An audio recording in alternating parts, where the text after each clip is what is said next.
Yeah, interesting week. How are you feeling? My feeling, uh,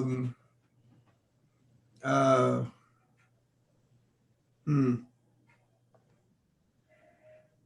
unsurprised, Mm-hmm. unprecedented, historic, and dangerous. Yeah. That's how I feel. Well, I was thinking about I was listening to your new record and thinking I about how like earlier this week I was like I just have to get off Twitter Yeah, and thinking about the idea of people being brave on the internet and how that's now like leaped into the real world in a yeah. sense. I didn't even cover that in the song. This kind of disinformation and manipulation of people through social media with lies and conspiracy theories. I kept it more to the, just personal attacks in the song. So Mhm. already the song's outdated. Yeah, it's tough to keep anything up to date in this era. The song I was looking at with Trumpty Dumpty Blues too, which was written in the first month of the pandemic. Hmm. uh, right after he invited us to attend Easter services with him, and I just lost it, and so I poured it into the song, and so that was kind of frozen in that moment. Uh, Hmm. Certainly isn't nearly what's going on now, but then the song that I co-wrote with Thornetta Davis, "I Am America." I'm just was the today working up just a quieter solo version, kind of my side of it, because I can't get Thornetta, in a Zoom thing. Um, that'll hold up. Yeah. That one's the future. That one's tomorrow. Well, I think about, something like Trumpty Dumpty Blues and how I've always been sort of interested in songs that are, old folk songs that are about that are sort of like union songs or really Yeah. about specific moments or there's so many punk songs about Reagan and Thatcher and I'm curious about what in on the one hand it's like, oh, this maybe this is now a relic of a time that's already passed, but what do you feel is the value to writing songs that really get specific about a time and a moment? Art can be a great weapon. And oh God, what did Phil Oakes say? A good topical political song with a message can beat 1,000 rallies. Uh, Hmm. Phil Oakes, Tom Paxton, Dylan, Springsteen has certainly stepped up and out like that. Crosby, Stills, and Nash and Young, Ohio. Hmm. Uh, I know the reason not to. The reason not to is to you want to hang on to that audience that you Hmm. might be offending, or labeling, you're branding yourself as someone like either far right or far left, and then Hmm. suddenly you've lost all those people in the middle and the people on the right. You can't make any money, so don't Hmm. say anything. Just be Hmm. quiet. Don't lose half of your audience in a politically divided country. Hmm. But it's too important. Frank Rich, the producer, and used to be, it still is, really good writer. Um, After 9/11, about 6 weeks after 9/11, I remember him writing an article saying, "Where are the artists? Hmm. Illuminate this for us, explain this to us. You're the ones that are supposed to, you know, present a larger version of ourselves and be able to, what's going on, help us understand." And Hmm. art can do that. And Springsteen was driving around Jersey and a guy pulled up after 9/11 and just rolled down his window and said, "We need you now." Drove away. And he wrote The Rising. Hmm. So it's Pete Seeger was right. Man. Uh, and that is a big part of, folk music's lure, is that kind of brutal honesty that goes back to Woody Guthrie, and that got to push back. And Hmm. um, particularly those people in the middle that you know voted for him anyway, Hmm. and then we all lived through yesterday and today and who knows tomorrow. So it's if a song makes them rethink something, then I'm all for it. And I've written my share of them. Well, and I'm sure that, writing a song about Trump like that, there's some catharsis for you probably and for your audience, which is part of, I think, the value of something like that. Yeah, and it's also, you got to write what you believe in, and it's not just the political stuff, but like there's a song "Real People, Not Actors" that Chevrolet commercial.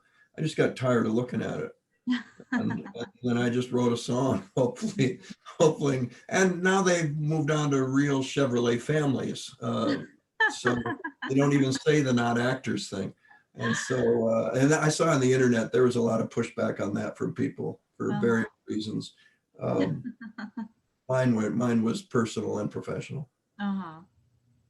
Well, has music been a part of your personal political development? I know you're a big Arlo Guthrie fan, or that was a big influence on you. Yeah, Arlo was stepping out, and when I came to him, Alice's Restaurant got me into him, and that led to Woody, that also led to Stevie Goodman, and then to John Prine. Um, I was aware of people like Pete Seeger and all that. Then I got into the blues and all those, the acoustic blues guys, Son House and Robert Johnson and Skip James, those guys. It was a chase on the music more than any political bent. Mm-hmm. But as you go through those artists, who influenced, um, and then you're right. And then I'm all coming from off Broadway too. All the playwrights. It was Greenwich Village, New York City in the '70s. It's not a place for a straight white Republican, and um, and you learn a lot. You're exposed to a lot. It's an artist's life that I've lived, and the music is a part of that. And the music is a place where I get to be honest. Mm-hmm. Um, you're honest in the acting roles, but someone else wrote it. But and that was one of the first things I found when I went out and played clubs, was that there is no character, there Mm-hmm. is no script by someone else. It's you, an acoustic guitar, and here's what you think. Mm-hmm. You're trying to connect, but you can't leave yourself. But you got to relate to the person listening to you, who, by the way, is a stranger. Mm-hmm. And the way into that is to reveal some common thing that might either be funny or moving or to you, in the hopes that it will be for someone else. It's the same theory of a play trying to connect with an audience. Mm-hmm. It's the same. If there's no connection, you got nothing. So by controlling all ends of the creativity, when I'm sitting there with an acoustic guitar and I wrote it, that's it's a little more naked. So Mm-hmm. I tried to stay honest with the music side of my life. Well, there's maybe some obvious kind of parallels between, say, performing in a play and then performing on stage as a musician in terms of just being in front of people. But are there ways that being an actor interacts with the way that you write songs, or does writing songs interact with the way that you approach a role, an acting role? Hmm. Writing songs. The performing of them is the same. Mm-hmm. It's that connection. The writing songs, and that's not really a comparison. I've written plays, Mm-hmm. 18 plays for Purple Rose Theater Company, and the songwriting is that same guy. He's just writing to rhyme and musically, and it's the same. So that feels like coming from the same place. But writing of any kind has made me understand the script I'm doing as an actor, because you Mm-hmm. know what the writer's doing in a way. You know how the engine works. Mm-hmm. It's not just a pretty car that goes fast. You can see the setups and the callbacks, and you can see the use of words, the wordsmithing. Mm-hmm. Uh, I learned that back in the 70s from like Lanford Wilson. You know, that song Road Signs is on there. He wrote the poem and he was writing plays, and he was a god off Broadway. Mm-hmm. And it was just every year he'd write another great Lanford Wilson play, and only Lanford wrote that way. And so that was that's been the big lure for me. Mm-hmm. Well, I listened to an interview with you on I forget what podcast it was, but you were talking about how for you the guitar was there when you moved to New York, and it was a way to always have a creative outlet even when you were waiting for a role. And I thought that was so interesting because there's this, a lot of actors who are musicians, and sometimes I think there's an attitude about, oh, stay in your lane, you're already a successful actor, which kind of misunderstands what it means to be a creative person.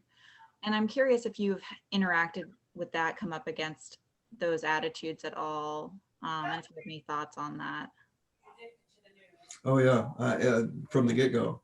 I mean, Mhm. one of the first song I ever performed live was "If William Shatner Can, I Can Too." And it was a way just to kind of take the knees out uh, Mhm. of that prejudgment. But I also get it, you know. And that's why I kind of just did it for myself. From the 70s, uh, I didn't play out until 2002, Mhm. 3. And, as I explained in the liner notes, Lanford kind of pushed me out there. And I Mhm. kind of finally played road signs at a bar 9 years after my theater company had started. Nobody knew I played. Mhm. I played on my back porch. I was supposed to be an actor, so I get it, stay in your lane. So that was fun. It also allowed me to just do it. It just, I got to write more honestly and not worry about it. It was just kind of for me. Yeah. And then road signs, and we could raise money on it for the theater, and said, okay. So I went out with a chair and an acoustic guitar, and I sweated. I flop sweated, and because there was no character, Uh-huh. and the filter was gone, and it was just my stuff. And it was, as an actor, you're told to pull it out and just let them see it.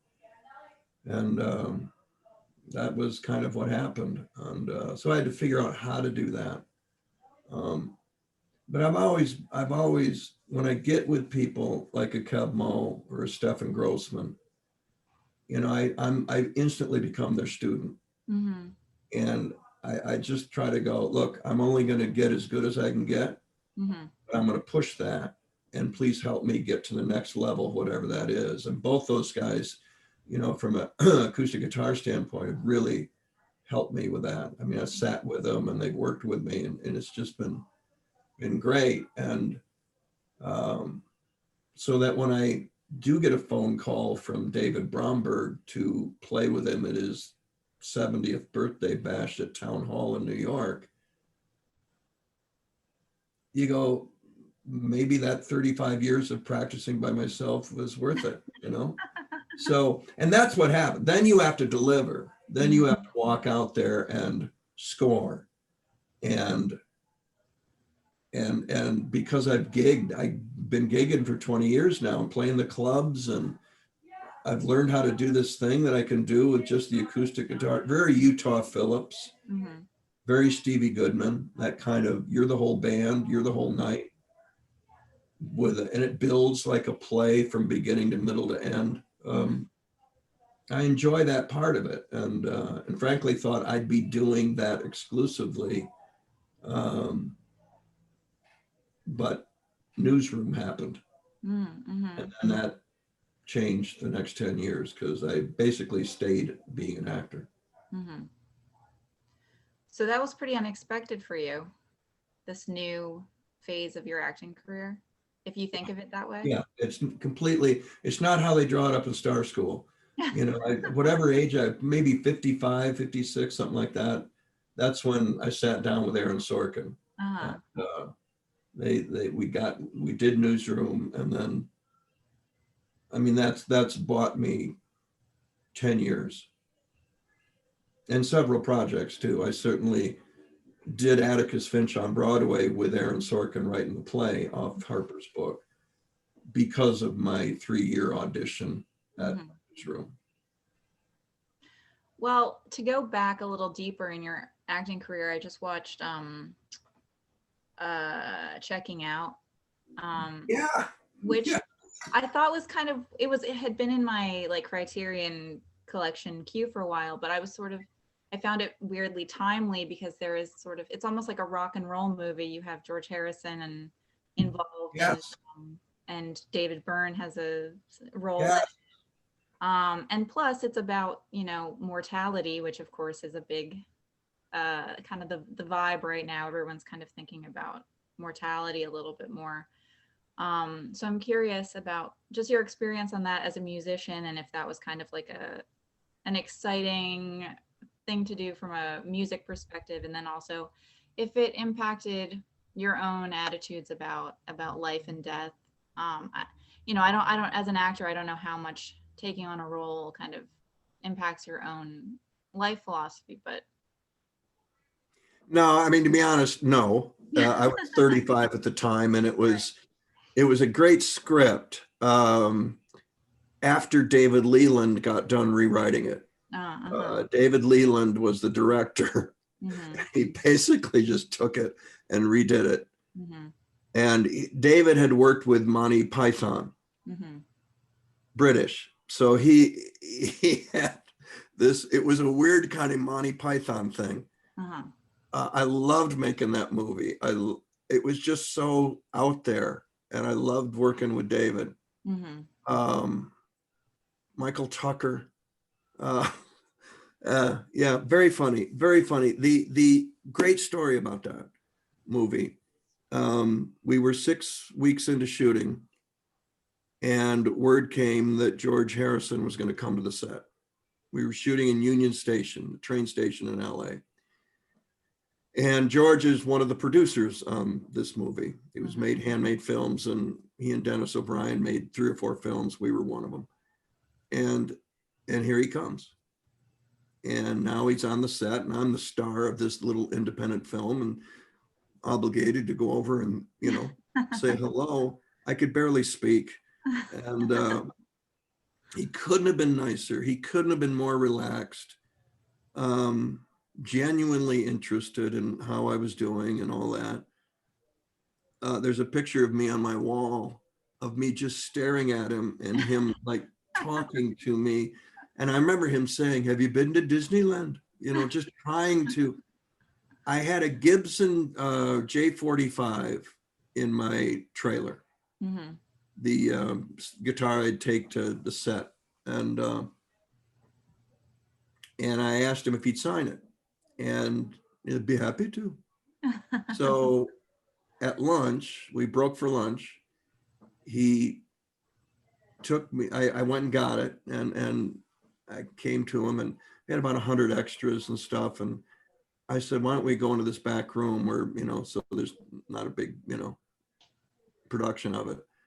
And we went into this back room, me and Ben Myron, the producer, and Alan Havey, actor, 3 of us, and George.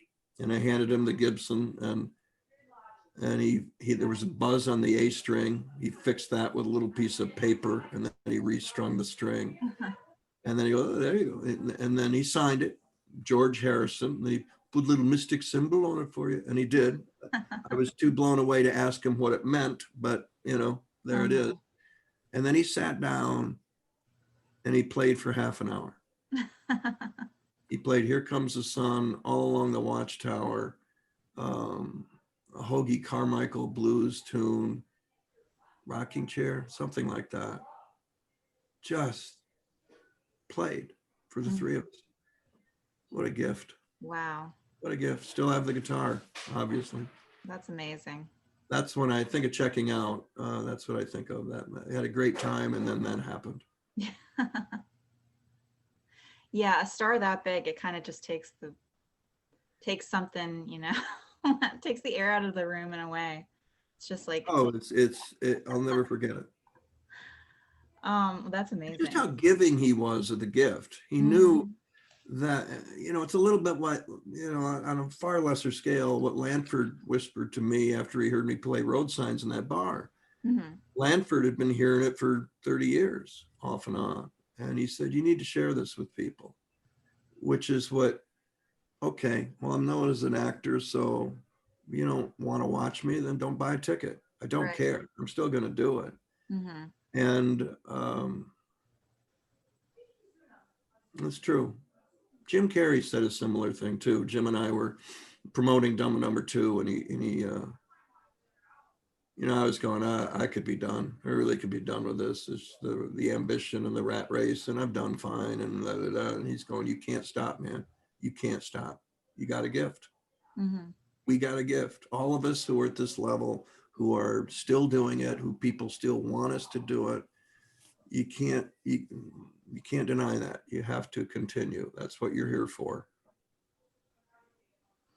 Well, I was also kind of going back to the guitar being a thing, a source of creativity when Yeah. acting wasn't necessarily happening. And you said something about how it was, and you've kind of alluded to this already, but that it was something that was always there if acting didn't work out.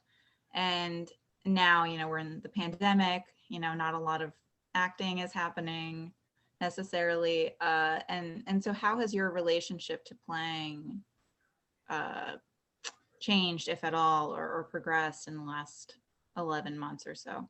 Uh, Now you get to go to grad school. Mm, That's what it, and I didn't go to grad school, but it's like, now you want to get intense. Okay. We're going to stop acting for about a year. mm-hmm, Here's the guitar, get better at it. And so I just would work on it. Stefan Grossman has these videos and downloads that you finally get to. You haven't gotten to all of them, but there's some that now you have the time. mm-hmm, Just improving technique and tone and feel, and doing the live streams. We've done about 60 of them since the spring. You learn how to play into a close up or into a medium close up, or which is different than playing a 200 seater mm-hmm, or bigger. It's a different performance, and it requires better technique. And so that's been a focus. mm-hmm, Just get better on that thing. mm-hmm. Um, so, and then, and it's turned out.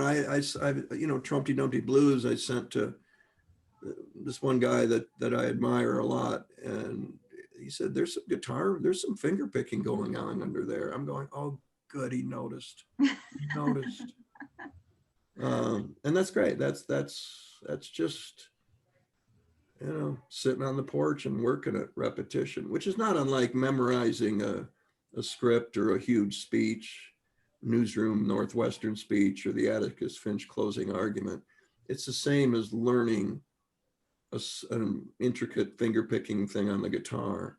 Mm-hmm. It's repetition. It's the same approach. It's over and over and over and over again until you have it. And then Mm-hmm. you can dance on top of it. That's how I look at it. And they're both the same. Mm-hmm.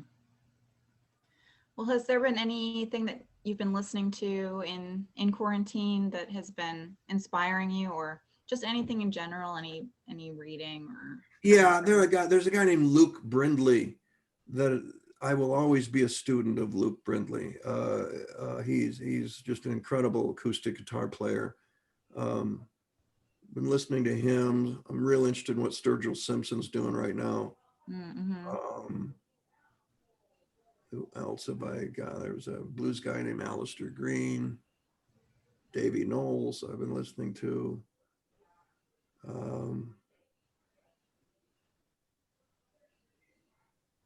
Usually when I'm on the bike in the morning.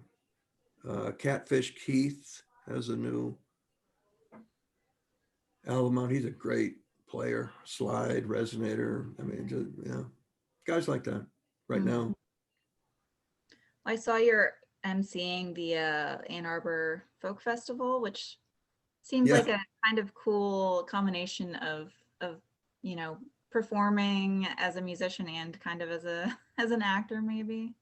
Yeah, I've done it. I think this is the third time. Uh-huh. I think. The first time I did it, Bromberg was there. John Prine was the headliner. Mm-hmm. That was easily 25 years ago, maybe longer. And it's when it's live, when you're there and there's 2,000 people, it's yeah, you're kind of, you know, you get to do a song while, you know, Bromberg's setting up. And then they still need 30 seconds. So here's a funny story about something. You have those in your pocket. So you really are emceeing. This will be similar. It's just a little, I've already kind of recorded the intros and done the songs that I'm supposed to do. So it's a little more streamlined, you know. Next artist has done this, that, and the other thing. Ladies and gentlemen, Gina Chavez, you know. There's a couple of my favorites playing Bruce Cockburn and Dar Williams. Bruce is one of those guys too. Kelly Joe Phelps, Bruce Cockburn, Lyle.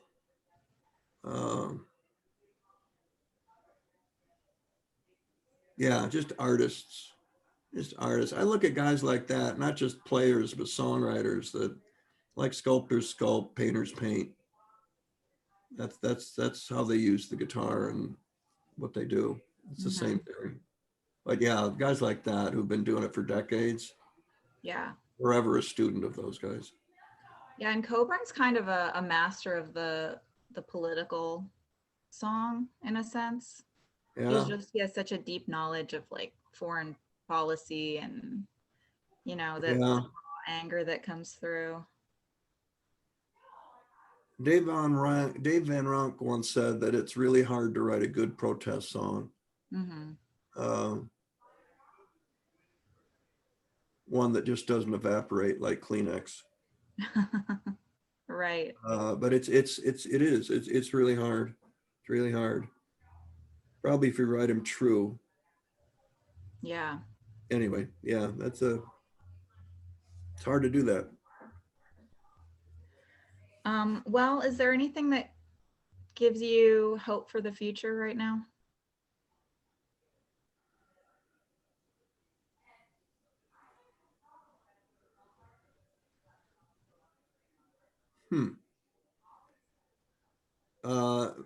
Nothing that comes to mind,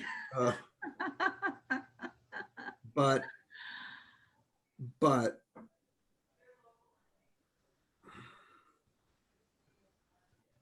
I think there's a government in place going into 2021 now that can work with those on the other side of the aisle that want to.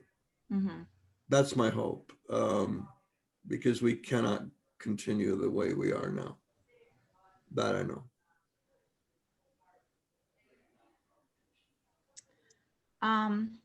Well, the last thing I wanted to ask you was just for a piece of advice, since you're a guitar guy, I have been wanting to buy an acoustic guitar for not a crazy amount of money. I was wondering if you can recommend like a first acoustic guitar. What's your top price? Like $300, I'd say.